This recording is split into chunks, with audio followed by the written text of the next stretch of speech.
तो आज के इस वीडियो लेक्चर में आपका स्वागत है। और हम ये कल समझ चुके थे कि कोई भी कंपनी शेयर बेचता क्यों है। कुछ जवाब दे पाएंगे? कोई कंपनी, जब भी आप बिजनेस करने जाएंगे, बिजनेस को बड़ा करना चाहेंगे, तो आपको ज़्यादा पैसों की ज़रूरत होगी।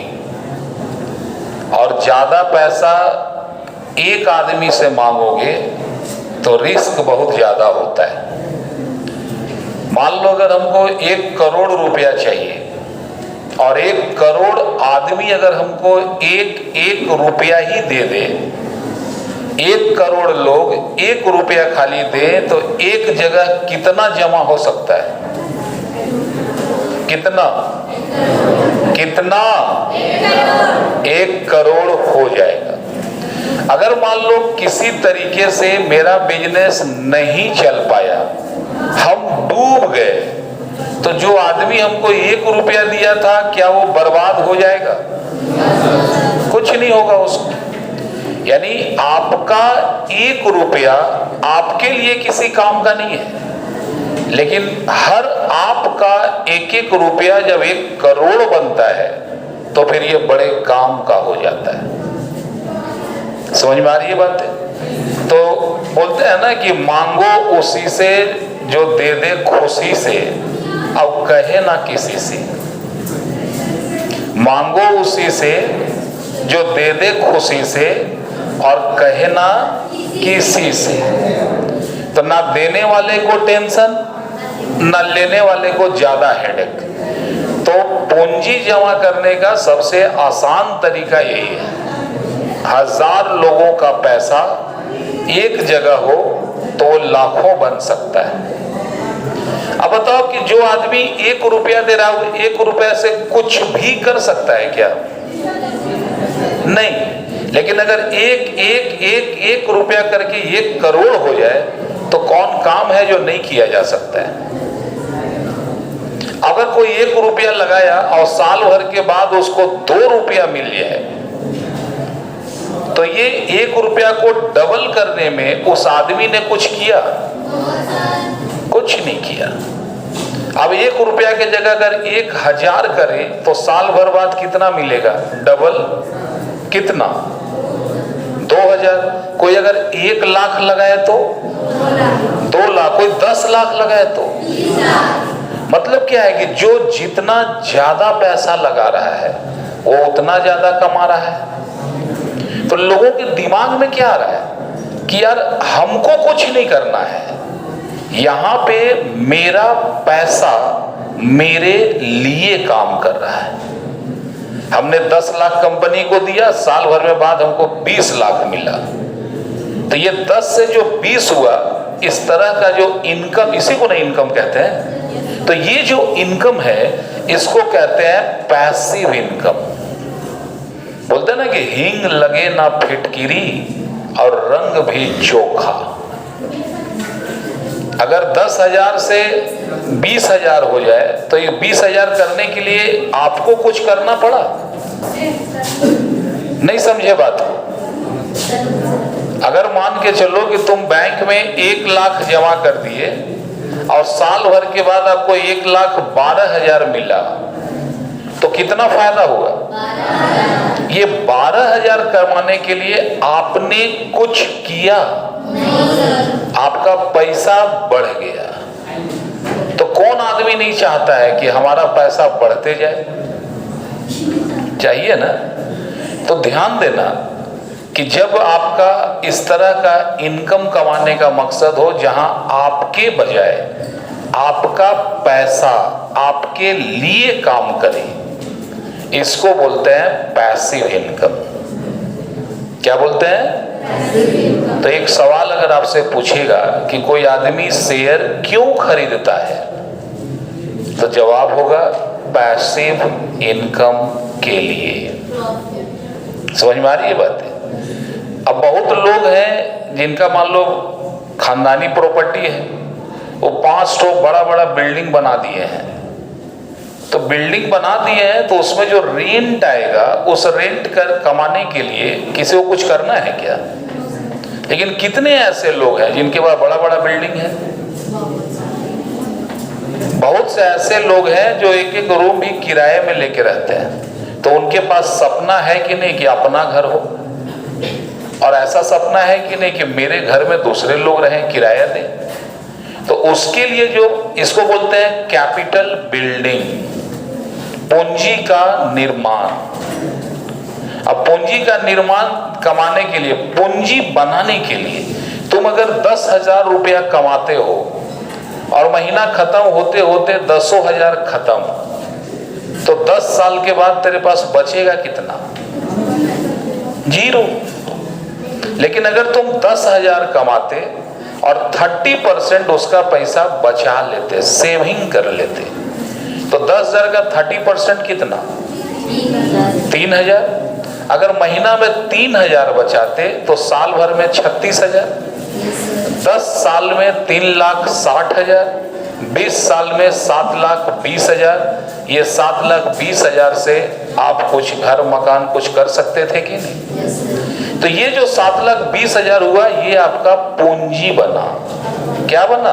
पूंजी। तो पूंजी का जन्म कब होता है? जब आप सेविंग करते हैं, जब आप इनकम करते हैं, जब आप एक्सपेंसेज करते हैं। जब हम सेविंग करते हैं, सेविंग जितना ज्यादा होगा आपका कैपिटल उतना ही बड़ा होगा। तो क्या खाली सेविंग कर लेने से कैपिटल हो जाता है? उसको इन्वेस्ट करना पड़ता है। क्या करना पड़ता है? इन्वेस्ट करना पड़ता है। ऐसे जगह पे पैसा लगाना जिसके बदले में पैसा वापस लौट के आए, ये इन्वेस्टमेंट होता है। और पैसा ऐसे जगह में लगाओ जहां बदले में सामान वापस आए, उसको एक्सपेंसेज कहते हैं। आप चाय, नाश्ता, कचौड़ी, धूसका, पकौड़ी कुछ भी खा दो, तो आप पैसा तो जाता है, लेकिन बदले में क्या लेते हैं? सामान। तो ये आपका खर्च है। अगर आप कार खरीदते हो और उस कार को खुद यूज करते हो, ये खर्चा है या इन्वेस्टमेंट है? खर्चा है। अगर आप कार लेते हो और भाड़े पे चलाते हो, ओला उबर को दे देते हो, तो ये खर्चा इन्वेस्टमेंट हो जाएगा। तो इन्वेस्टमेंट करना बहुत ही जरूरी है। और इन्वेस्टमेंट कौन करेगा? जो करोड़पति है वो, या जो थोड़ा लोअर में है वो? जी, हर आम आदमी को जन्मसिद्ध अधिकार है कि वो आम आदमी से खास आदमी बन सकता है। आम आदमी से खास आदमी बन सकता है। वो कहते हैं ना कि हमको नापसंद हो गुमनाम जिंदगी, हम सबको नापसंद हो गुमनाम जिंदगी, भरी दोपहरिया में क्यों भला हो शाम जिंदगी, जब हम जिए तो जीने का अंदाज खास हो, क्या मजा अगर जिए हम आम जिंदगी। आम जिंदगी से नफरत करना होगा, क्योंकि हर आम इंसान को बस में है, हक में है कि वो खास इंसान बन सकता है। लेकिन खास इंसान बनने का एकमात्र रास्ता है इन्वेस्टमेंट। अभी आप लोग भी इन्वेस्ट कर रहे हो अपने टाइम को, अपने जिंदगी को, या एक्सपेंस कर रहे हो। अगर तुम्हारा मकसद है कि अभी जो पढ़ाई में टाइम दे रहे हो, पढ़ाई में टाइम देके जो भी एग्जाम होगा उसमें नंबर आ जाए, अगर आपका पर्पस ये है पढ़ने का, तो यकीन मानना आप अपने टाइम को एक्सपेंस कर रहे हो, बर्बाद कर रहे हो। लेकिन अगर तुम्हारा पर्पस अपने लाइफ को नेक्स्ट लेवल पे लेके जाना है, अभी आप लोग स्टूडेंट हैं, ऐसे 10-12 साल बाद आप पेरेंट्स बनेंगे, उस समय के पॉइंट ऑफ व्यू से अगर आप अभी सोच रहे हैं कि आपका अर्निंग अपॉर्चुनिटी क्या है, जो मैं सीख रहा हूं या सीख रही हूं, ये 10 साल बाद मेरे लाइफ में क्या इंपैक्ट डालेगा, अगर ये चीज आप सीख रहे हैं तो ये इन्वेस्टमेंट है। लेकिन अगर आपका पर्पस एग्जाम में मार्क्स लाना है, टाइम अच्छा गुजारना है, टाइम पास करना है, तो यकीन मानना कि ये एक्सपेंसेज है, डायरी में तुमको लिखना पड़ेगा। और याद रखना है कि लाइफ आगे बढ़ता है तब जब आप पैसा कमाते हो, और पैसा कमाने के लिए पैसा हवा में उड़ रहा होता है, बस आपके पास वो लॉ ऑफ अट्रैक्शन चाहिए, आपके अंदर कुछ ऐसा होना चाहिए कि लोग पैसा जबरदस्ती आपको दें, ले लो। आप डॉक्टर के पास जाते हो, बोलते हैं फीस कितना, बोला 2000, आप बोलते हैं कि महंगा फीस है, दूसरा डॉक्टर पास जाए, क्योंकि आप पहले ही रिसर्च करते हैं, कोई 300 का भी डॉक्टर है, कोई 500 का भी है, कोई 5000 का भी है। तो आप किसी डॉक्टर को अगर 5000 देते हैं तो आपको उसका वैल्यू समझ में आता है। कोई डॉक्टर है ना जो 300-400 रुपया लेते हैं, और कोई डॉक्टर है जो 2000-3000 भी लेते हैं। आखिर दोनों में डिफरेंट क्या हो सकता है? इनका वैल्यू का समझ में आ रही है बात है? करके आने के लिए बोलेगा आप लोग। तो कंपनी ने कहा है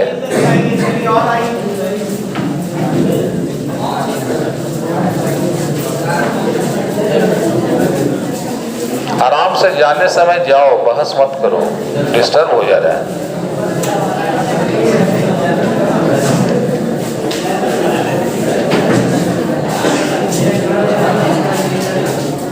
नेक्स्ट सवाल है कि कंपनी शेयर का पैसा इंस्टॉलमेंट में क्यों मांगता है? कंपनी, आपने ये तो जाना कि शेयर का पैसा इंस्टॉलमेंट में मांगा जाता है। पहला इंस्टॉलमेंट को क्या कहते हैं? या शेयर एप्लीकेशन। दूसरे वाले को, तीसरे वाले को, चौथा वाला। अब सवाल ये है कि कंपनी इंस्टॉलमेंट में पैसा क्यों मांगता है? मान लो एक शेयर का दाम 10 रुपया है, तो 10 रुपया एक बार में मांग लेता, फिर इंस्टॉलमेंट में क्यों मांगता है? इतना झंझट क्यों ले रहा है? जवाब मैंने आपको दे चुका है। आप सोचो, कोई भी कंपनी शेयर का पैसा इंस्टॉलमेंट में क्यों मांगता है?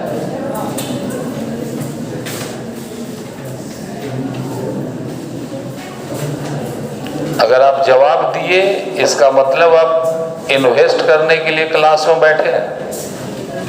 अगर जवाब नहीं दिए तो इससे अच्छा तो बाहर में ही टाइम पास कर लेते हैं। सर, क्योंकि वो एक ही इंस्टॉलमेंट मांग लेता है, उसको वापस करने में उसको प्रॉब्लम होता है, इसलिए वो हाफ ऑफ करके मांगता है, ताकि उसको हाफ ऑफ करके अलग-अलग आदमी को देना पड़े, तो उसको ज़्यादा प्रॉब्लम नहीं होगा वापस करने। ये निगेटिव स्टेटमेंट है। अगर हम पैसा ले रहे हैं और उसी समय अगर हम सोच लें कि इसको लौटाना है, जब हमको लौटाना ही है तो हम कर्जा क्यों लें? लौटाना तो हमको प्रॉफिट है या पूंजी। सामने वाले को मान लो कि कोई आदमी तुमसे 1000 रुपया लिया और 1000 ही लौटाया, तो क्या लगता है वो अच्छा आदमी है? या कोई ऐसा जो 1000 लिया और 2000 लौटाया, अगला बार दोनों तेरे पास आएगा तो तुम किसको पैसा देना पसंद करोगे? तो लेने वाला पहले ही सोच लेगा इसको हम 1000 रुपये लौटाएंगे किसे? ये तो नेगेटिव हुआ, क्योंकि हम ले रहे हैं कैपिटल के रूप में। ध्यान देना, सवाल ये है कि कंपनी पैसा इंस्टॉलमेंट में क्यों मांगता है?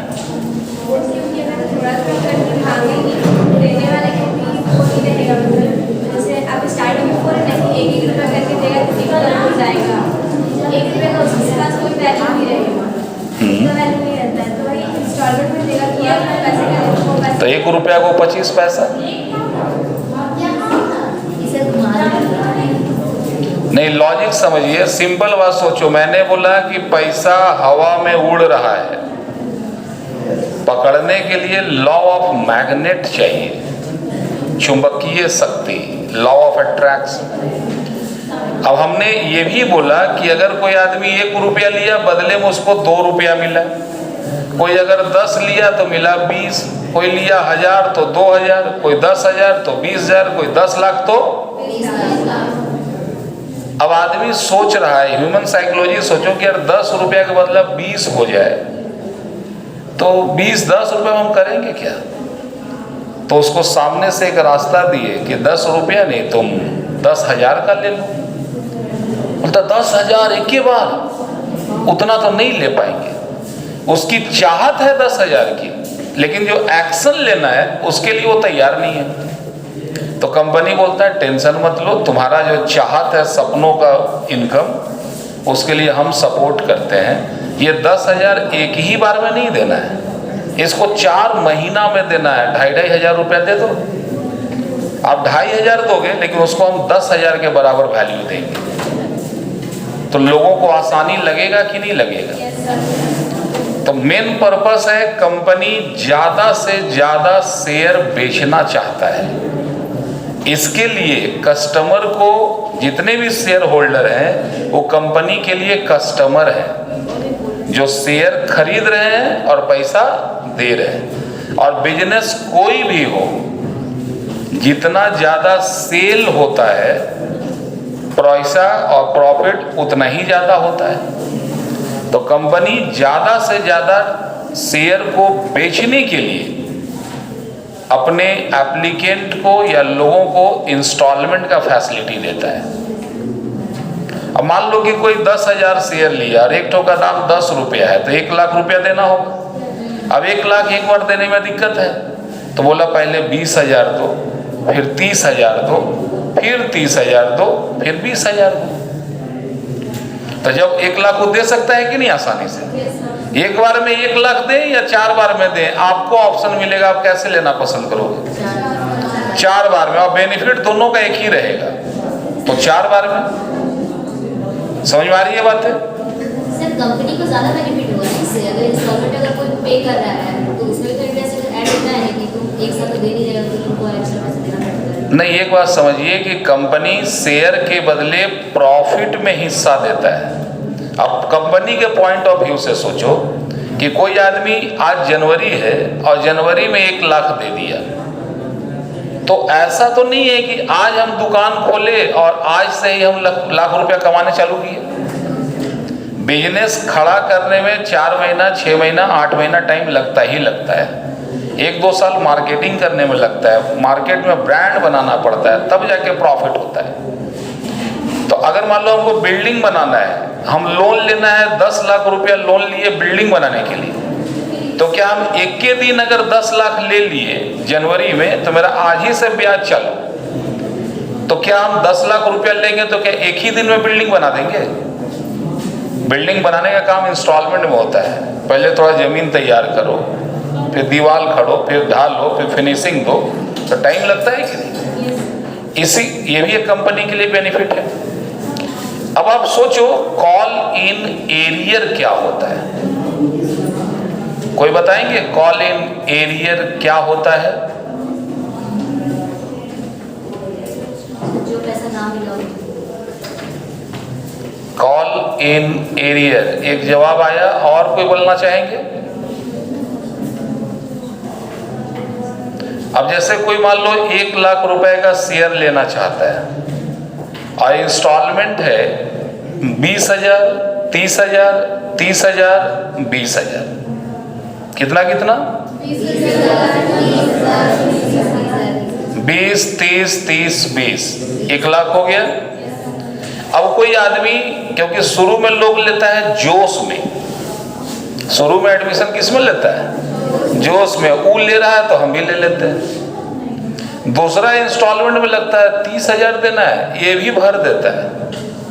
और जब तीसरा महीना जब 30,000 देना पड़े, तो हो सकता है उसके पास पैसा ना हो, तो क्या बोलेगा? 15 इंस्टॉलमेंट यहाँ जाता है, एक तो ऑलरेडी इंस्टॉलमेंट है, अब 30 की जगह कोई 5,000 दे, तो ये पॉसिबल नहीं है। देना होगा तो एक ही बार देना होगा। और सामने वाले के पास कुछ भी प्रॉब्लम हो, लेकिन जिस दिन इंस्टॉलमेंट का डेट है वो पैसा नहीं दे पाया, फिर अगला इंस्टॉलमेंट मांगे, वो भी पैसा वो नहीं दे पाया, तो इस हालत में क्या होगा? कंपनी उसको पूरा शेयर देगा या नहीं देगा? क्योंकि पहले ही लिखा रहता है कि शेयर आपको तभी मिलेगा जब आप पूरा पैसा देंगे। और कोई आदमी एप्लीकेशन दिया, अलॉटमेंट दिया, फर्स्ट कॉल और फाइनल कॉल का नहीं दिया, चाहे कारण कुछ भी हो, तो अगर कोई आदमी किसी इंस्टॉलमेंट का पैसा नहीं देता है तो इसको कॉल इन एरियर कहते हैं। समझ में आया? तो कॉल इन एरियर कंपनी के पॉइंट ऑफ व्यू से प्रॉफिट है या लॉस है? क्या है? लॉस है। तो इस लॉस को हम लोग अकाउंट्स की दुनिया में कहाँ लिखते हैं? डेबिट में। क्लियर है बात? तो डेबिट में जब भी पैसा, कोई आदमी पहले ही बोल देगा कि हम आपको नहीं देंगे पैसा, वो आखिरी दम तक कोशिश नहीं देंगे तो शुरू में नहीं देता, लेकिन 2 इंस्टॉलमेंट देने के बाद वो बेचारा पूरा जुगाड़ करता है लेकिन नहीं हो पाता है, तो मजबूरी होता है, वो नहीं दे पा रहा है।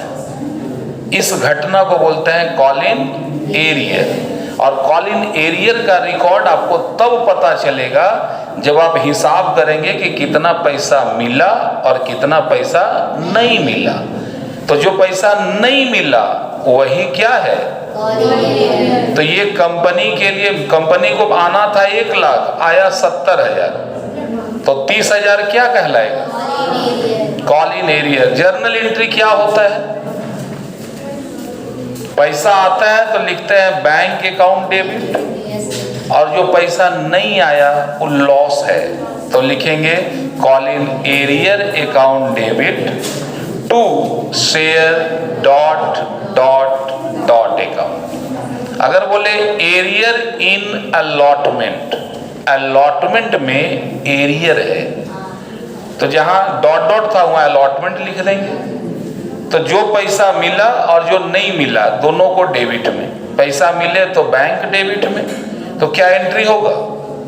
Bank account debit call in arrear account debit to share allotment account. अब बताओ अगर एरियर फर्स्ट कॉल में हो तो?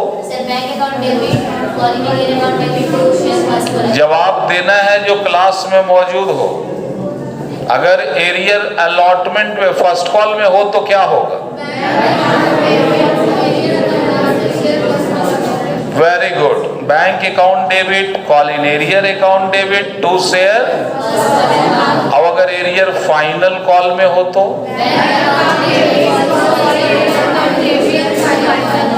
Bank account debit call in arrear account debit to share final call account. रट्टा मारने का जरूरत है या समझ गए? समझ गए। अब हम बात करते हैं कॉल इन एडवांस पे। कॉल इन एडवांस, एरियर का मतलब जितना जरूरत था उतना दिए नहीं, एडवांस का मतलब जितना जरूरत है उससे ज्यादा दे दिए। सुबह सुबह आ रहे थे, मम्मी पापा से बोले 10 रुपया है क्या? मम्मी बोली नहीं। आप उदास? बोले 50 है बेटा, रख लो। अब कैसा लगेगा? खुशी होगा कि नहीं होगा? तो कंपनी जो है बोला कि भाई अलॉटमेंट का पैसा दे दो, तो पब्लिक बोला यार उसके बाद तुम फर्स्ट कॉल का भी मांगोगे, फाइनल कॉल का ही मांगोगे, ऐसा करो टोटल जोड़ो कितना देना है? तो बोला इतना देना। बोला ले लो, सब पैसा ले लो, अभी अलॉटमेंट ही है। अब अलॉटमेंट के समय अगर वो फर्स्ट कॉल और फाइनल कॉल दोनों का पैसा दे दे तो इसको कहेंगे कॉल इन एडवांस। एडवांस मतलब क्या? जरूरत से ज्यादा या कम। और एरियर मतलब जरूरत से कम, जितना जरूरत है उससे